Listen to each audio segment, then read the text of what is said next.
I believe we are live. Welcome to the second installment of Across the Margin, and welcome to the Party Pal Quarantine Recommends. I'm your host, Michael Shields, and thank you for joining today.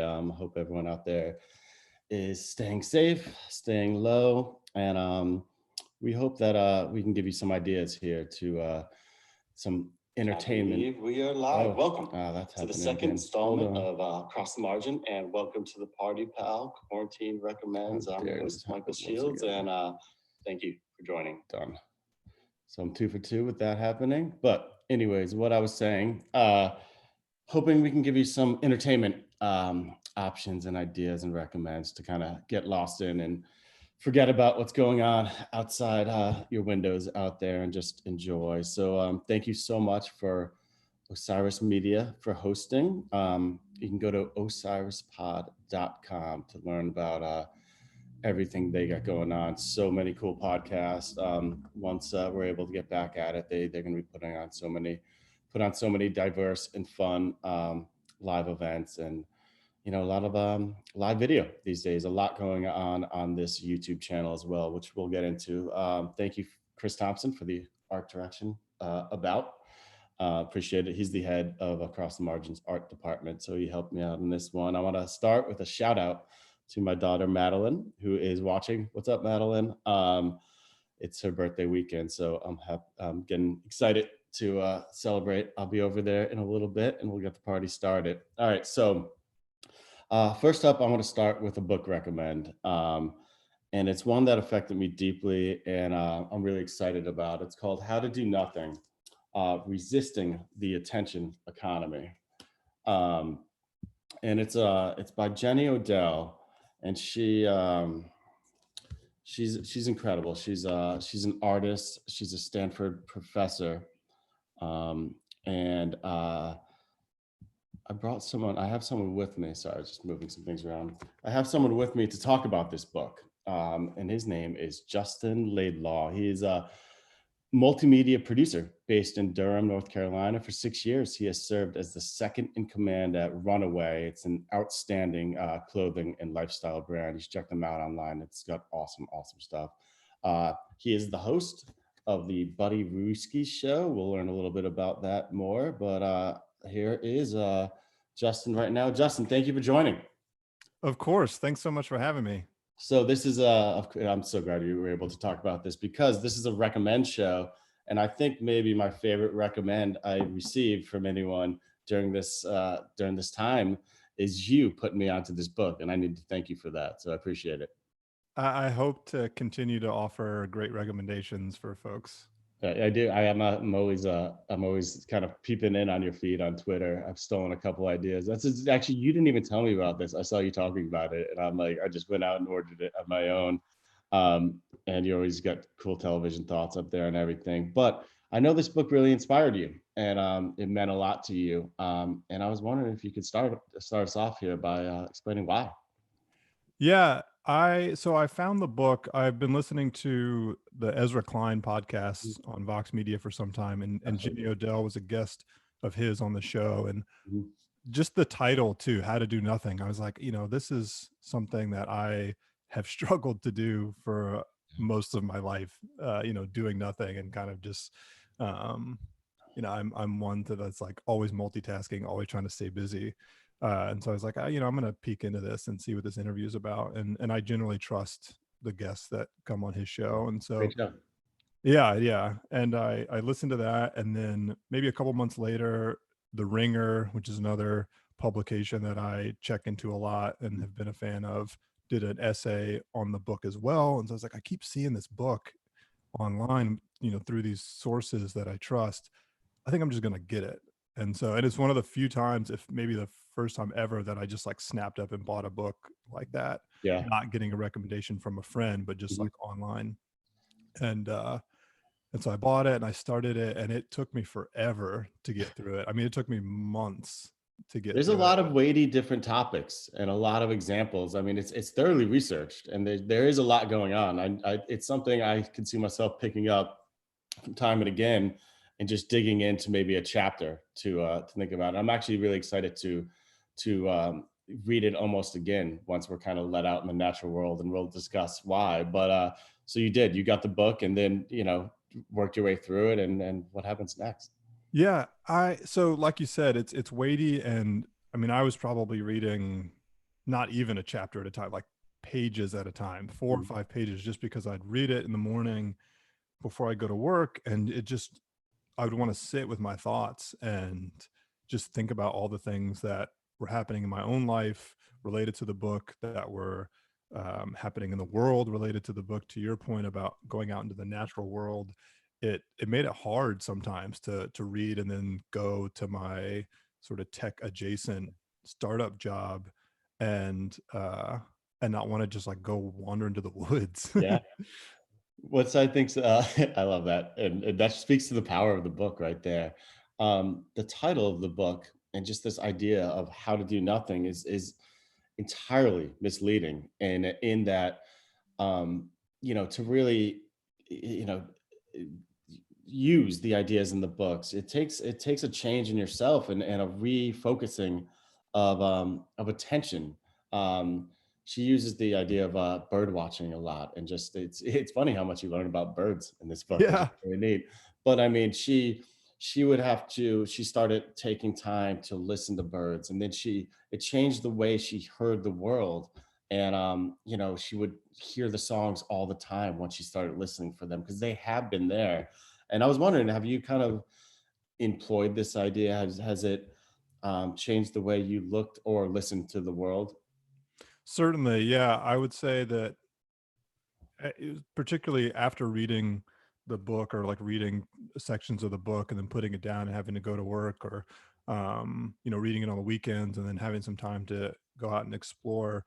For me, I think it was more visual Mm, than than listening, but it certainly slows everything down yeah, for you when you're outside. And um to your point about the title, I think that almost it's like more of how to return to nothing, or how to start at nothing. yeah, She talks a lot about kind of returning to these base sensations mhm, uh, that we often miss when our attention is grabbed by so many things, both with technology that's more and more omnipresent, and then just in our own lives, our jobs, the sort of aggressive um, pressures of labor and just like working all the time, especially in startup culture. I think that's a huge issue, is just like the 70-hour work weeks that people put themselves through because they feel like that's just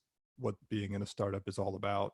yeah, And so I think, yeah, maybe how to do nothing is not quite the most appropriate title, but sort of starting at nothing and returning to some of those base sensations, like listening to nature and paying attention to your surroundings, as opposed to always being stuck in your phone, or just like in what's right in front of you. yeah. You mentioned like kind of the simplistic return. One very simple line she mentioned, I think, early in the introduction, is just the idea of the mere experience of life as the highest goal. And it does speak to and make you think about the addiction of and specifically they talk about how Twitter and the scroll down, and just like how Facebook and everything is addictive. And I was wondering what you would say is why you would need to why do we not just pin it on you, why would we need to detach? I mentioned the addictiveness, but I mean, there's other ills, and I'm sure you've been affected by them as I have. Yeah. I mean, I think one thing that I've realized, especially during quarantine, is just the importance of um, prioritizing your connections to other people, Yeah, um, and deepening those connections. I think that's something that she really talks about, is just having a more holistic relationship with people, with nature. And so that's something I think I did a lot reading this book, is like unsubscribing from email lists, unfollowing accounts on social media that just weren't doing anything for me, particularly like brand accounts that that I knew it was a one-way relationship. Like they were getting a lot more out of me than I was getting from Yeah. them. Um, so that was something that I immediately started doing when I was reading it. It's just like trying to unplug from those unnecessary notifications and things on my social media and in my email. I like how it led to that action right away, and that's and I also that just brings me back to thinking when how you said you stop after a couple days or a couple pages of reading it and almost put into to play right there. Again, talking about the power of the book, I think about kind of how it's Instagram especially. I think it keeps people in this constant state of envy and also a distraction, and it just kind of it this book is really about reprioritizing, and you mentioned that a little bit, and yourself and the people around you, but not just the people around you. The idea of bioregionalism comes up a lot. I think that's Peter Weir was the guy who kind of did it, and it's about looking at the world, your community around you, and seeing yourself as a part of it instead of and seeing humans as a part of the natural thing, and instead of you know we've always looked at as conquering the environment, and seeing yourself as coexisting with the environment, which is a big part of this book. Yeah, and that is something that I was already, a mind state that I think I was already in Mhm. to some degree before the book, but something that I'm much more aware of now is that relationship to community and not just humanity, but the natural community that we exist in, and how we fit into that. And that, you mentioned how this is in a lot of ways a book about social justice, and I think that relationship with our natural community uh you know leans us into thinking more deeply about stuff like climate change Yeah. and our impact on the world as a species. And so that is those are important takeaways. It's I keep thinking about what you said about the title and how it's misleading, and I Mhm. think that's true. There's a lot of action to be taken after reading this book, and I think it revolves around understanding our place in the world and what we can do to to better sustain. I mean, we only get one chance with this planet, so Yeah. No, that's it's cool you say that. One there's I found a lot of hope in this book, and one of it, I'm always thinking about climate change, and one of the things that they get into, and it's towards the end of the book, and it's called manifest dismantling.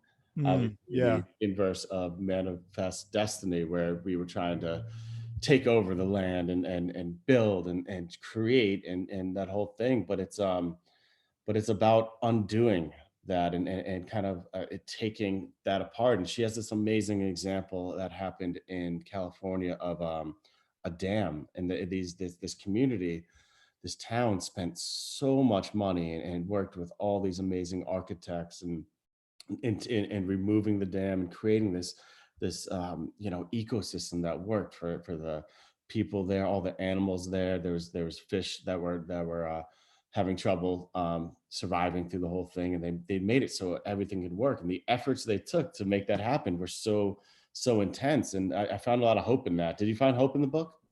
I did. Yeah. There's another section, she mentions a park in, I want to say it's in San Francisco, Mhm. in a similar situation where for years they tried to take the park over and use it for condos and apartments and things. And that's something that I see all the time here in Durham. I mean, Durham is growing pretty substantially and has been for the Yeah. last decade. And Mhm. that's always the problem, is that, the green spaces, the public parks, the things that you know aren't quote unquote producing Yeah. are the first to go. Yeah. And so how do we protect those sacred spaces, like our parks, and just Yeah, not always being driven by productivity, but Yeah. what is essential to making us happy. It's funny, that's kind of like at the crux of it too, is what is productivity? Because I mean, you know, it's I think she's alludes to how the Trump administration was all about getting rid of the endowment for the arts, and that's because you can't like pinpoint what it does. It's that sort of lack of figuring out exactly what the profit is, that nothingness will not do in this society. And so this is almost these ideas, and she really speaks on this, stand as kind of resistance. It's a way Right. to resist in place, and I really like that idea of resisting in place and standing up for what these things have value, even though you can't put a monetary figure on it. I think it's amazing.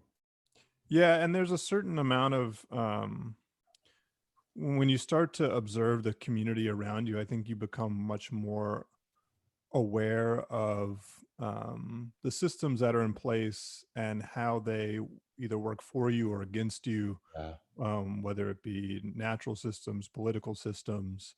And I think it's important for folks to recognize those. And you know, again, with technology, we're inundated with information all the time, and I think it's hard for folks to step outside of that and really think for themselves. And I would put myself in that category, yep, you know, amongst everyone else. And so, really seeing things with your own two eyes and experiencing things with your senses and going out and talking to folks and just I don't know, there's something to be said to your point about um it's a resistance, but not in a you know, we're not marching down the streets with, you hmm know, pitchforks and signs. It's a different kind of resistance, and just a return to you know, I think the good in all of us.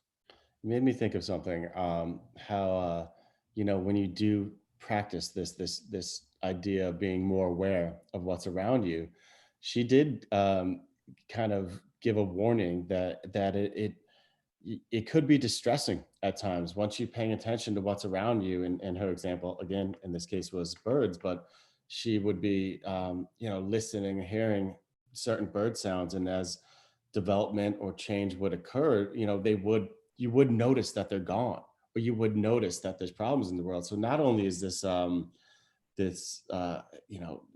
new focus of your attention, and this listening to the world with more resolved ears and just focusing in, is it a really amazing thing because you can see what's around you, but it could also lead you to understanding like, man, there's some problems. And I thought that was a real unique way to figure out that the world is suffering. Yeah, and there's the a recurring theme in the book that I was really starting to sort of nail down for Mhm. myself is this idea of almost like walking blindly through life based on the algorithms that we're being sort of sucked into. Mhm. You know, every day we're being fed, you know, trends and these different, you know, recommendations. I mean, that we're on a recommendations show, but you know, I feel like we're more trusted sources than the Twitter algorithm. But We have good intentions. I think the right, intentions matter. right. Yep. Um, there's something to be said about what those algorithms start. You know, they almost overtake your ability to in some ways have free will. Yeah. You know, you become more and more a version of yourself that is not necessarily who you want to be, but sort of who you're being crafted to be. And what's there's a particular section in the book where she talks about, you know, these algorithms make you more easily advertised to by brands. So Yeah. you don't become more yourself, you become more this caricature of yourself that's easy to easy for brands to identify and then sell to. hmm And that is certainly something that I have tried my best to unplug from, and you know, not always running to Amazon to buy something if I can, hmm you know, find even this the book How to Do Nothing I got I think from her website Yeah. as Way opposed to to getting go. it on Amazon. Yep. Um just to, you know, the small things every day the algorithms are slowly chipping away at some of our ability to live freely. And so the more that we can resist that, I think the more that we'll start to find not only peace with ourselves, but also unlock some new parts of our brain and our personality that maybe we didn't realize were there. I mean, I have no idea if I would be interested in bird watching or not, but if I don't ever stop to even consider the, the nature that's around me, I would never know. I would never have that chance to find out. I like she mentioned how attention is contagious, and meaning that like I mean you just kind of mentioned it with the bird watching. Like I feel like after she's mentioning it, now I'm listening. I'm one of the things I do is I'm an arborist, so I'm always walking around and I'm pointing out different trees to people, and people tell me that they've kind of changed the way they look. Instead of just like passing by, they're like, oh, that's that, or they let me ask Mike what that is. And so this idea of noticing things can be contagious and can be gifts we can give to each other too. One more question on this, and it's kind of bigger picture. And she describes this as a tool, this idea as something that can be used in activism, which is great. And she actually has some critiques of hacktivism that I completely agree on. People think they can just kind of voice, their dissent on social media and that's enough, and it's not. But she does speak to that there could be meaningful political change that can take place if people followed these strategies, as she put forth en masse. Do you think that that is something that could help in activism? Absolutely. I think Yeah. this resisting attention is more a redirection. And if we can redirect some of our energy and some of the time that wasteful attention takes from us, Good point. into more productive applications in our society, I think that a lot of the ills that face our communities could be dealt with pretty quickly, Yeah. or just um, maybe not necessarily quickly, but just we would have a lot more strength in numbers Mhm. We weren't if we so could redirect some of that consumed and attention. distracted and the whole thing. Yeah, Yeah, yeah. I absolutely. know that has been something that I've been considering a lot uh since 2016 Mhm. is what is my individual, what can I do as an individual to see the causes that I want come forth, and then also how can I influence the community around me to um, to make those same changes. And I think it has to start at the individual level. I think that's what this book made me realize, is that, to your point, as much as I enjoy doing it, talking online on Twitter about how shitty things are, only does so much. And so if you are able to change yourself and change your own habits, uh, and then go forth and sort of evangelize those techniques, I Mhm. think that could go pretty far. I love it. I couldn't agree more with everything you just said. I can't thank you enough for coming on here and talking about it. This recommend, I'm telling you, it was awesome. It's ideas that I'm going to be revisiting and trying to practice. Where can listeners and watchers find you? Yeah, I'm on the internet pretty much everywhere at Buddy Ruski, BUDDYRUSKI, Instagram, Twitter, the website as well, buddyruski.com. I post all my writing, and the podcasts go up there. Yeah, The you have a book newsletter you can show. subscribe to as well, right? Yeah, I Yeah. have a newsletter that goes out every week, and starting to do some more stuff with the Patreon page as well. So if people really Okay. like the show, they can support it on Patreon, again at Buddy Ruski.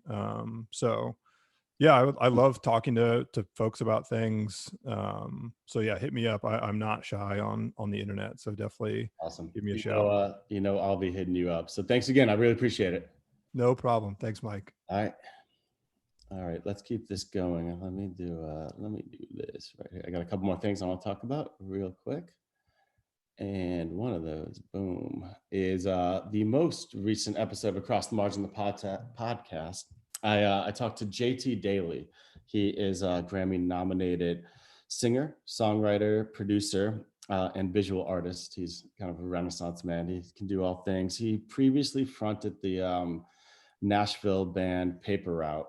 Um, and he is on to his latest project. It's really cool. It's called the Voodoo Children. And so that was the focus of the interview.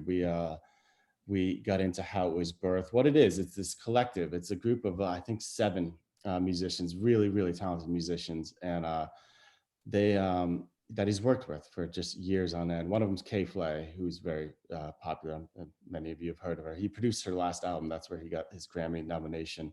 So he gets them all together at a place he called Camp Voodoo, just a cabin outside of Nashville, and they just get weird and just kind of bring a bunch of ideas to the table. I think he brought a bunch of songs with him, and had the band play them. And what came of that was I wasn't really into Paper Route, his last band, but this I've heard the first 6 tracks, and you can hear a bunch of tracks on Across the Margins podcast about the Voodoo Children, and the album comes out in June. But kind of reminds me of like the Broken Social Scene, or like early Pumpkins or something. It's got these swelling, lush soundscapes, these beautiful overlapping female voices, and just there's a lot to the music, and it rocks. It's really cool stuff. So I recommend checking out the Voodoo Children. I'll be spreading the word once the album drops, and listen to the interview. It's cool. We even talk about his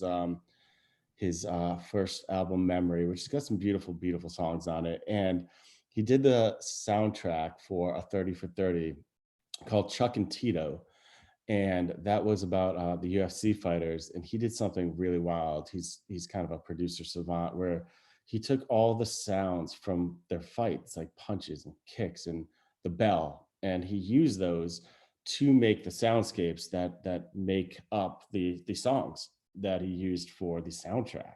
So I thought that was just ridiculous. It's such a cool idea. So JT was a really cool person. Ultimately, we got into what it's like being an artist trying to release a new project, an album, in this whole thing. Obviously, it's these songs would sound so good live, and he just didn't have that ability. They're not going to have that ability to get out there and support it, and spread the word. And so I was pretty pumped to spread the word, and it's a great interview. I was proud of it, and I was glad to have JT on before we go. Um, a little more music. Nothing better than the live streams going on right now. And I got a list of some things I'll be doing. Tonight, I'm obviously going to be a part of the quarantine. That's right here on the Osiris YouTube channel. That's Uncle Jesse. He's a DJ, spins a lot for Osiris. He's spinning at 6, but at 8 o'clock, Marco Benevento is spinning vinyl. I think it's inspired by the Jazz Fest. I'm not sure. It's Marco, though, so it's going to be absolutely amazing. 8 o'clock tonight. Check that out. Start with Jesse at 6 and just go from there. What do I got on the list? Sunday. Oh, this is not music, but I'm definitely going to be with Jordan. The Last Dance on ESPN. I'm really enjoying that. They do 2 episodes. That's kind of just a look back at the Bulls' heyday. I can't get enough of it. Honestly, if they kept those going each night, I would just binge the whole thing. What do you got? Mondays with Metallica. I haven't done one of these yet. Metallica has been dropping some of their classic concerts, and I need to rock one of those. So that's what I'm going to try to do on Monday. I think Radiohead does something on Monday too. I'd have to look at that. Tuesdays is always dinner and a movie with Fish. Fish does a classic concert. Well, actually, one of their modern day classics, and they pair it. They have one of the band members share a recipe. So it's obviously Taco Tuesday this Tuesday, and they're sharing a show from 2017, a Mexico show. From then Wednesday, I'm going to try something new. That is Whiskey Sour with Ed Helms. He's from The Hangover and The Office, and he's also a really great banjo player. So he's putting on a show on the Bluegrass station. I'm going to give it a go. Not a big bluegrass guy, but I enjoy it. And all proceeds go to Music Cares. Thursday, Bill Frisell. He's an amazing guitarist. He's part of the New York Guitar Festival. Google that. They have a great 12-part series going. And he is on it, I believe, on Thursday. And Friday, I'm leaving that wide open because just there's so much going on. The Dead put out shows there. You know, you can go to Instagram and see Questlove or D Nice killing it, all the DJs out there. Yeah, I'm just gonna bounce around. That's what I'm gonna do. So today we didn't talk any film or television, so I'm gonna make sure we do a bunch of that next week, next Saturday morning. Hope you all join. But thanks for joining today, and I hope everyone again stay safe, stay low, and we'll see you again real soon. Thank you.